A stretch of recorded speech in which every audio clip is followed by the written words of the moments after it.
কি লাগিব দাদা কলিজ আছে আছে দিয়কচোন দাদা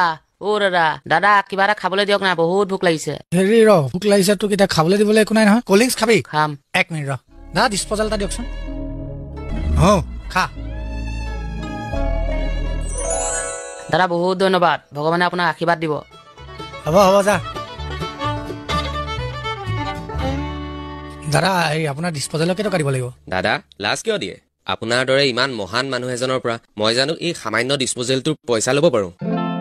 মহান হোৱাটছ মহান আপুনি আকৌ হা তো মই এই সন্মুখতেই দেখিলো আপুনি নিজৰ ভাগৰ কোল্ড ড্ৰিংকছৰ বটলটোৰ পৰা অলপমান কোল্ড ড্ৰিংকছ সেই দুখীয়া ল'ৰাটোক জানো দি পেলাই আপোনাৰ মহানতাৰ পৰিচয় দিয়া নাই চেলুট দেই আপোনাক সেইটো কথা সেইবিলাক মহান চহান একো নহয় এনেও দেখোন মই ইয়াৰ পৰা আধা পেলাবলগীয়া হ'লহেঁতেন কিয় এইটো মিলাব নালাগিব